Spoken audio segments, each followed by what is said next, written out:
Dans le petit village de Missira, niché au cœur des collines de Kédougou, vivait un homme nommé Mamadou. C'était un cultivateur solide, marqué par des années de travail sous le soleil. Chaque matin, avant même que le coq ne chante, il partait travailler sur sa petite parcelle. Il habitait avec sa femme Aminata et leurs 4 enfants dans une maison modeste mais bien tenue. Pour les voisins, la famille semblait vivre en paix. Mais dans le cœur de Mamadou, un vide grandissait. Chaque fois qu'il voyait les grandes maisons des hommes riches du village, il sentait un serrement dans sa poitrine. Ces hommes portaient des boubous élégants, marchaient avec assurance et recevaient le respect de tous. Leurs femmes portaient de beaux bijoux, leurs enfants avaient toujours des sandales neuves et un air insouciant. Eux travaillaient peu, lui travaillait beaucoup. Pourtant, il n'avait presque rien. Mamadou récoltait juste de quoi nourrir sa famille. On le saluait sans attention, comme s'il n'existait pas. Il se sentait invisible. Pourtant, il avait l'amour d'Aminata et la joie de ses enfants qui couraient vers lui chaque soir. Mais dès que la nuit tombait, une voix revenait dans son esprit. « Tu mérites mieux. » Un soir, il se souvint d'une conversation entendue au marché de Kédougou. 2 hommes murmuraient qu'un habitant était devenu riche du jour au lendemain après avoir rejoint un groupe secret lié à des pratiques obscures. À l'époque, Mamadou aurait rejeté cette idée. Mais maintenant, la pensée revenait encore et encore. Et si lui aussi pouvait changer son destin?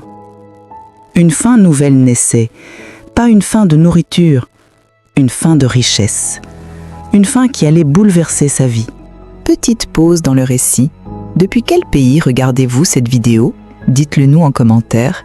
Et si vous souhaitez me motiver à raconter plus d'histoires captivantes, aimez la vidéo et abonnez-vous. Allez, on reprend l'histoire. Les jours passèrent, mais Mamadou ne trouvait plus la paix.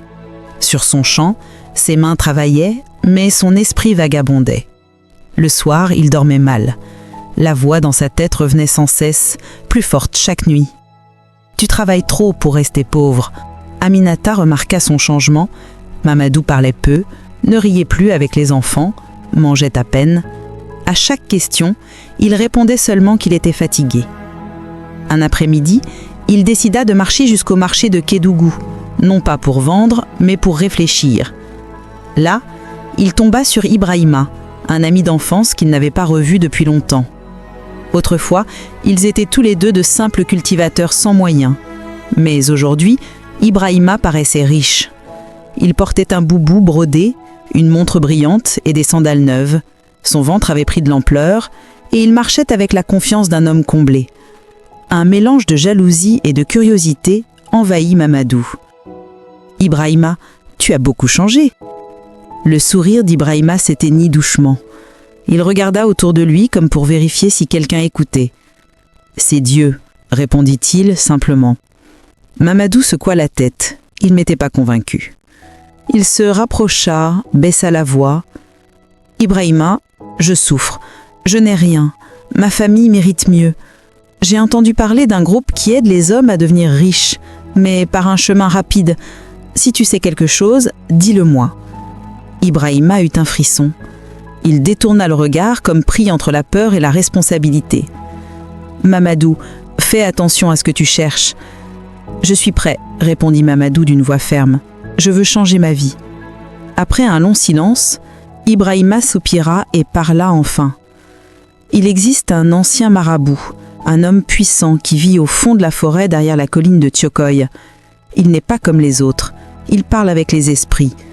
Ceux qui vont le voir ne reviennent jamais les mains vides. » Mamadou sentit son cœur battre plus vite. « Où puis-je le trouver ?» Ibrahima leva un doigt, l'air grave. « Ne mentionne jamais mon nom. Jamais. Si les esprits l'entendent, ce sera dangereux pour nous deux. » Mamadou acquiesça. « Suis le petit sentier derrière Tchokoy. Marche jusqu'à voir une hutte avec des symboles peints en rouge. C'est là que vit l'homme que tu cherches. » Lorsque Mamadou rentra à Missira ce jour-là, ses pas étaient légers, mais son cœur lourd de questions. Il ne savait pas encore le chemin qu'il s'apprêtait à prendre, allait tout détruire. Avant même que le soleil ne se lève, Mamadou attacha un petit sac sur son dos et quitta sa maison en silence. Missira dormait encore, les coqs n'avaient pas chanté. Aminata et les enfants ne savaient rien. Son cœur battait vite, mais son esprit restait fixé sur la promesse de richesse. Il suivit le sentier derrière la colline de Tiokoye, comme Ibrahima l'avait décrit. Plus il avançait, plus la forêt devenait dense. Les arbres étaient immenses. Les branches s'entrecroisaient au-dessus de lui, comme un toit sombre. Des oiseaux criaient au loin. Parfois, un bruit étrange surgissait dans les buissons, mais Mamadou n'osa pas regarder. Il avait peur, mais il marchait quand même. Après un long moment, il aperçut enfin une petite hutte au milieu d'une clairière. Les murs étaient couverts de symboles rouges. Une fumée épaisse s'échappait d'un pot posé devant l'entrée. L'odeur des plantes brûlées remplissait l'air. Mamadou s'arrêta. Ses jambes tremblaient. C'était bien l'endroit. Il prit une grande inspiration, puis entra. À l'intérieur, la chaleur était étouffante. Des bougies brûlaient dans les coins, un petit feu crépitait au centre de la pièce. Suspendus au plafond, des herbes séchées bougeaient légèrement. Assis près du feu, un vieux marabout, à la peau ridée et au regard sombre, fixait Mamadou depuis son arrivée. Il était maigre comme un bâton, les joues creusées, les yeux si noirs qu'il semblait absorber la lumière. Avant même que Mamadou ne parle, le vieil homme murmura « Je sais pourquoi tu es venu ». Mamadou sentit son souffle se couper. Il hocha simplement la tête. Le marabout prit une poignée de poudre blanche et la jeta dans le feu. Les flammes devinrent bleues, projetant des ombres étranges sur les murs. Sa voix devint plus grave. « La richesse que tu veux demande du sang. Pas n'importe lequel, mais celui de quelqu'un qui compte pour toi. » Mamadou sentit son cœur se contracter. Il pensa à sa femme, à ses enfants. Son souffle devint lourd. « Juste une personne ?» demanda-t-il d'une voix cassée. « Oui, » répondit le marabout. « Une seule. Et ton chemin s'ouvrira. » Il sortit une petite bouteille contenant un liquide noir et la posa dans la main tremblante de Mamadou. « Verse ceci près de la personne choisie. Ensuite, prononce les mots que je vais t'enseigner. Les esprits feront le reste. » Mamadou répéta le chant jusqu'à le connaître parfaitement. Lorsqu'il quitta la hutte, la forêt semblait plus sombre que lorsqu'il était arrivé. Le flacon dans sa poche lui paraissait lourd, trop lourd. Cette nuit-là, Mamadou s'assit pendant longtemps dans la cour de sa maison. Aminata dormait. Des enfants aussi. La bouteille dans sa main tremblait autant que lui. Il savait ce qu'il allait faire. Et il savait que ce choix allait le détruire. La maison de Mamadou était plongée dans le silence. Le vent glissait entre les murs de terre. Les enfants dormaient profondément. Aminata, épuisée par la journée, reposait sur son natte. Mamadou, lui, ne dormait pas. Il avait la petite bouteille noire dans la main. Ses doigts tremblaient. Il se leva lentement et marcha jusqu'à la chambre de Samba, son premier fils. Le garçon dormait paisiblement, un léger sourire sur le visage, comme s'il rêvait d'un jeu ou d'une course dans la cour. Sa respiration était douce, régulière. Mamadou resta debout un moment, paralysé par la peur, puis il s'égenouilla. « Je fais ça pour que vos vies soient meilleures », murmura-t-il. Mais même en le disant, son cœur savait qu'il mentait. Ce n'était pas pour ses enfants, c'était pour son orgueil, pour sa faim de richesse. Il déboucha la bouteille, versa le liquide sombre sur le sol près du natte de Samba, puis récita les mots que le marabout lui avait appris. Sa voix tremblait, l'air devint soudain plus froid, comme si la nuit avait retenu son souffle. Sans regarder derrière lui, Mamadou quitta la pièce. À l'aube, un cri déchira la maison. C'était celui d'Aminata. Samba ne respirait plus. Tout Missirah fut secoué. Le garçon n'avait montré aucun signe de maladie. Il jouait encore la veille avec ses frères et sœurs. On pleura, on consola, on pria. Mamadou, lui, resta silencieux, la tête baissée. Son cœur était lourd, mais il ne pleura pas. Les semaines passèrent. Et soudain, les choses changèrent. Ses récoltes devinrent énormes. Le sol semblait offrir plus qu'il n'avait jamais donné. Les commerçants venaient de loin pour acheter ses produits à bon prix. Rapidement, Mamadou gagna de l'argent. Il agrandit sa maison. Il acheta des meubles neufs. Il engagea des ouvriers. Les gens de Missirah commençaient à le respecter, à l'envier, à le saluer comme un homme important. Tout ce qu'il avait toujours voulu, tout ce pourquoi il avait sacrifié son propre fils. Mais dans la maison rénovée, une ombre demeurait. Aminata ne souriait plus. Les enfants dormaient mal, se réveillaient en pleurant. Parfois, au milieu de la nuit, Mamadou croyait entendre un petit pas, un souffle léger, un rire qui disparaissait aussitôt. Samba. Et même si Mamadou refusait d'y penser, il savait que ce n'était que le début. 8 mois passèrent. Mamadou était devenu un homme respecté. Ses champs étaient les plus fertiles de Missirah. Les commerçants venaient chez lui. Les anciens du village le saluaient avec considération et son nom circulait même jusqu'à Kédougou. Mais dans sa maison, rien n'allait. Aminata était devenue silencieuse, comme une ombre. Elle regardait souvent le vide, les yeux rouges d'avoir trop pleuré. Les autres enfants se réveillaient la nuit, tremblants, appelant Samba dans leur sommeil. Et dans le cœur de Mamadou, une angoisse grandissait. Une nuit, alors que tout le monde dormait, il fit un rêve étrange. Il se retrouva seul dans la forêt de Tiokoy, entouré d'un brouillard gris. Le vieux marabout apparut devant lui, le regard noir. « Il est temps, dit-il. Reviens. » Mamadou se réveilla en sursaut, couvert de sueur. Il tenta d'oublier le rêve, mais les mots du marabout tournaient en boucle dans sa tête. Le lendemain, il prit la direction de la colline, sans prévenir personne. La forêt semblait l'attendre. Et cette fois, le marabout ne resta pas dans sa hutte.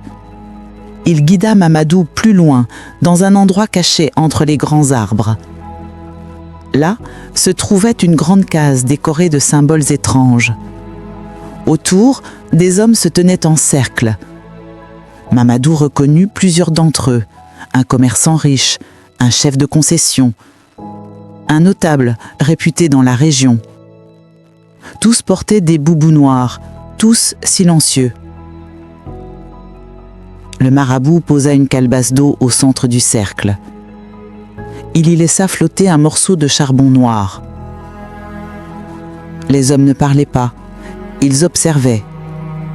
Le charbon tourna lentement, porté par l'eau, puis il s'arrêta, pointé droit vers Mamadou. Un frisson glacial traversa son corps. Il secoua la tête, terrifié. « Encore moi ?» Le marabout répondit d'une voix dure. « Tu as reçu, tu dois donner. Chaque année, un sang doit honorer les esprits, ou ils se retourneront contre toi. »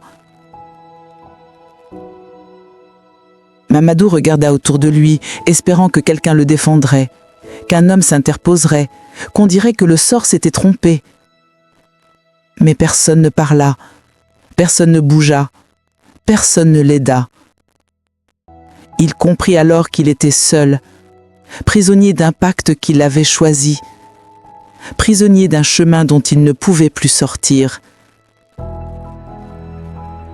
Quand il rentra à Missirah, ses jambes étaient lourdes, son cœur froid.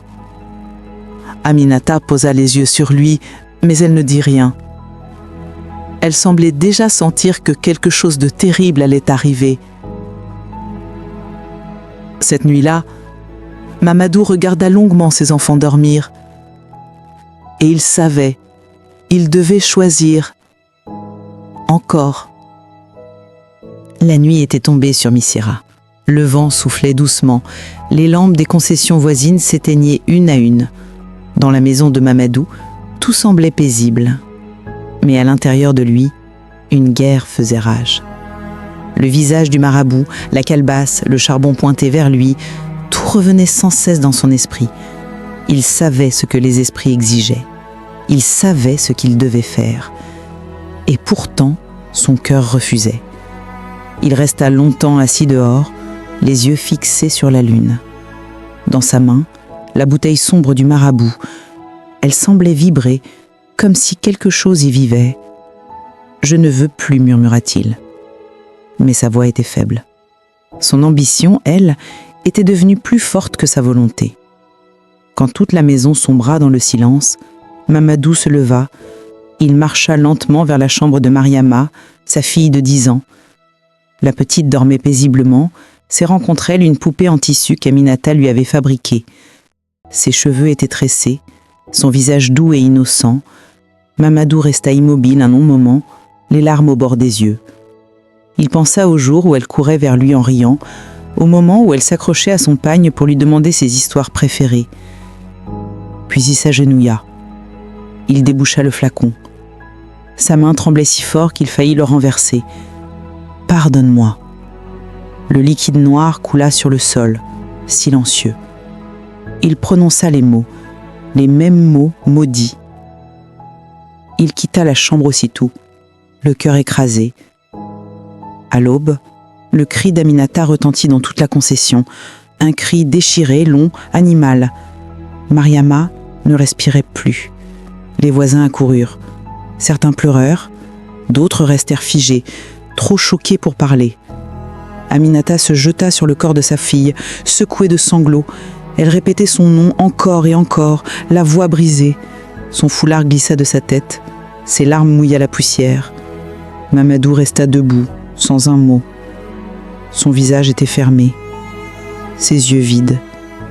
Et pourtant, dès les jours suivants, sa richesse augmenta. Les récoltes devinrent plus abondantes encore. Les commerçants frappèrent à sa porte. Son nom fut prononcé jusque dans les villages voisins. Mais dans sa maison, il n'y avait plus de rire, seulement du silence et des ombres. Surtout la nuit. Depuis la mort de Mariama, la vie dans la grande maison de Mamadou avait changé. Le silence régnait.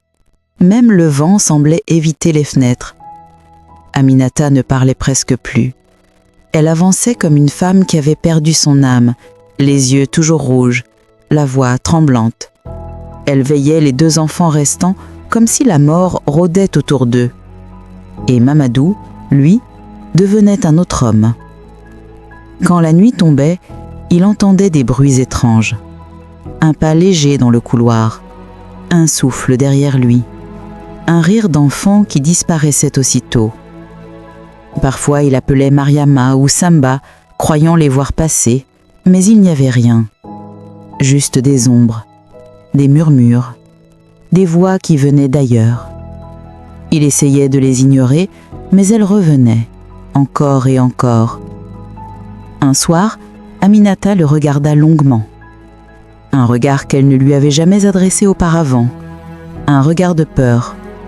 Elle ne posa aucune question. Elle n'avait plus la force. Mais au fond d'elle, elle savait. Un secret terrible vivait dans cette maison. Les semaines passèrent. Le 3e rituel approchait. Un matin, la forêt appela Mamadou une fois de plus. Il sentit cette pression familière dans sa poitrine, cette sensation lourde qui lui ordonnait de retourner là où tout avait commencé. Il marcha jusqu'à la colline de Diokoye. La forêt était sombre, comme si le soleil n'osait plus y entrer. Le marabout et les hommes en boubou noir l'attendaient déjà. Le cercle était silencieux. Le charbon noir fut posé dans la calebasse d'eau.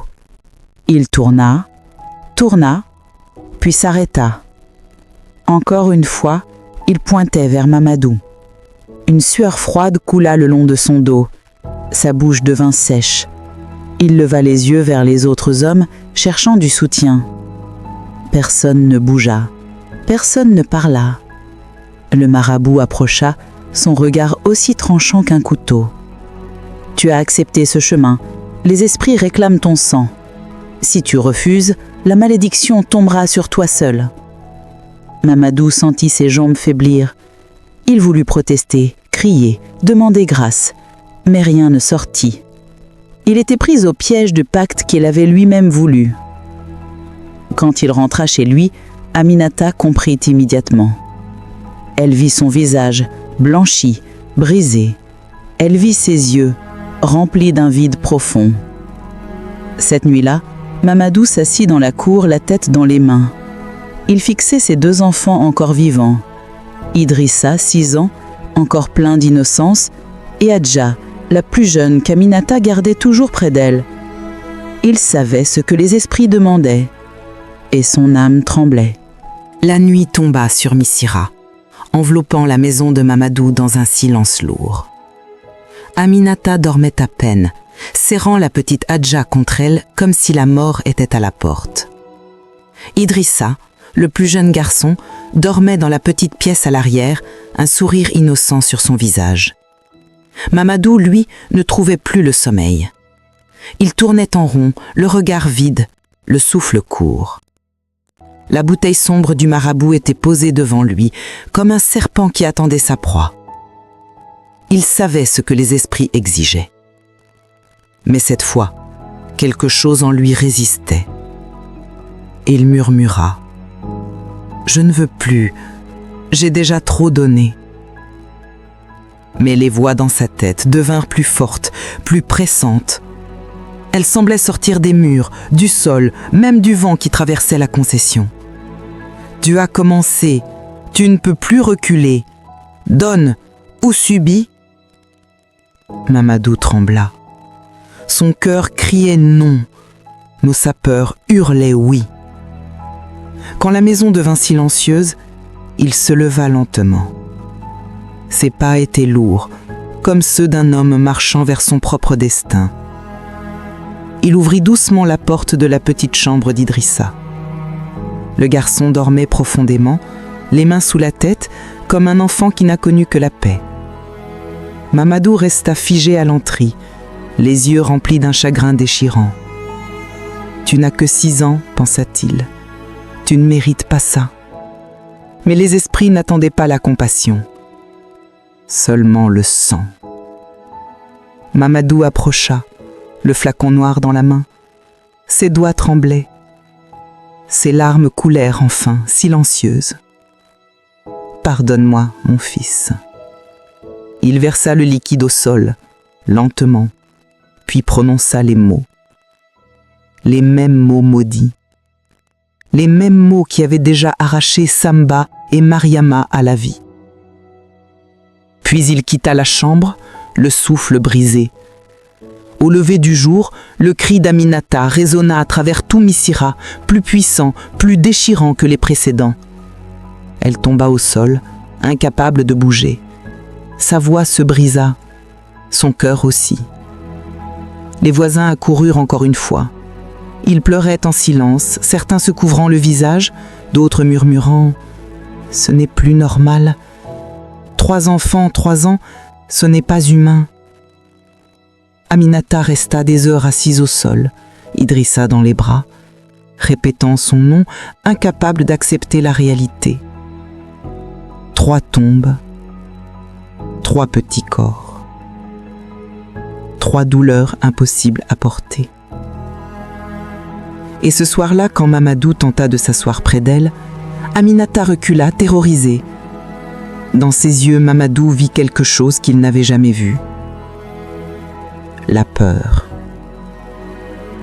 Elle ne parla pas. Elle ne cria pas.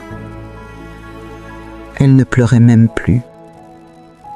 Elle se contenta de regarder l'homme qu'elle avait aimé, comme s'il n'était plus humain. 3 jours après la mort d'Idrissa, Aminata prit sa décision. Elle n'avait plus de larmes, plus de force, plus de confiance. Pendant la nuit, pendant que Mamadou était sorti errer dans la cour, elle rassembla quelques vêtements, un peu de mil, et noua la petite Adja sur son dos. Elle ne laissa aucune note, aucun mot, aucune explication. Elle quitta Missira avant l'aube. Elle marcha longtemps, sans se retourner, jusqu'à rejoindre le village de son père, loin de Kédougou. Quand Mamadou revint à l'intérieur, la maison était vide. Un silence étrange y régnait. Un silence qui ne ressemblait pas au calme, mais à l'abandon. Aminata était partie, emportant Hadja, emportant la dernière lumière de sa vie. Mamadou s'effondra sur la natte. Il n'avait plus rien. Plus de rire, plus de famille, plus d'amour. Et pourtant, les richesses continuaient d'affluer. Les commerçants venaient en foule, les villageois le respectaient, les terres semblaient lui donner tout ce qu'il voulait. Mais chaque nuit, la maison de Mamadou devenait un lieu de tourment. Les murs chuchotaient, des ombres glissaient dans les coins. Et parfois, il entendait clairement « Papa !» une voix d'enfant, puis 2, puis 3. « Samba ! Mariama ! Idrissa !» Il l'appelait sans cesse, sans colère, sans cri. Juste cette voix douce et triste qui faisait trembler son âme. Mamadou essayait de boire pour oublier. Il invitait des femmes pour ne pas dormir seul. Il organisait des fêtes bruyantes pour étouffer les murmures. Il allumait toutes les lampes de sa grande maison. Mais rien n'arrêtait les voix. Elles revenaient comme des vagues. Elles le suivaient partout. Le jour, il errait dans la concession comme un homme perdu. La nuit, il devenait fou. Les habitants de Missira commencèrent à l'éviter. Les enfants changeaient de chemin lorsqu'ils le voyaient.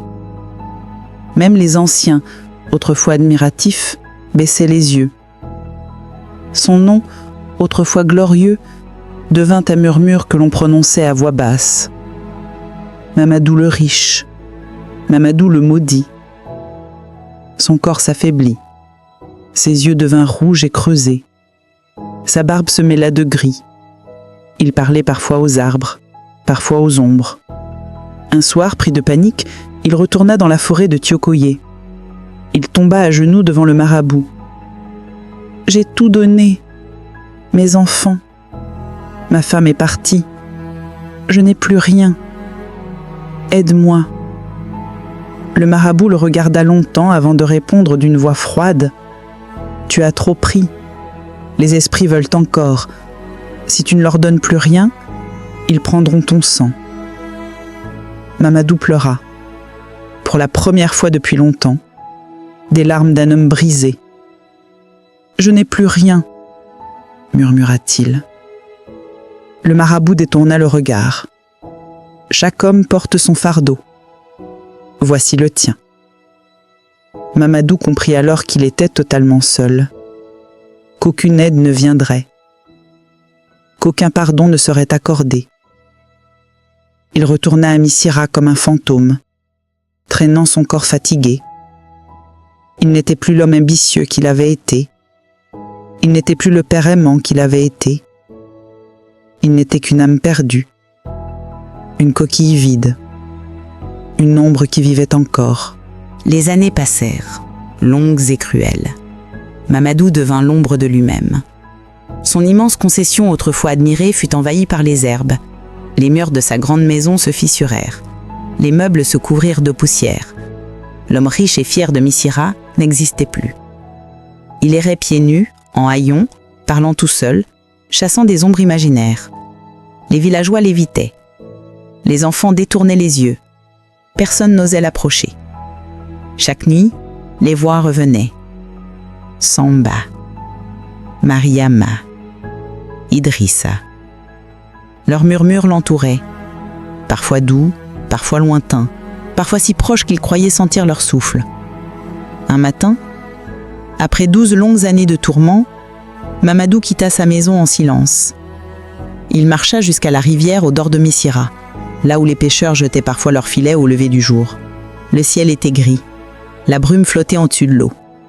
Mamadou se regarda dans le reflet, un visage creusé, une barbe blanche, des yeux vides. Ce n'était plus un homme, c'était un souvenir d'homme. Les rires de ses enfants lui revinrent en mémoire.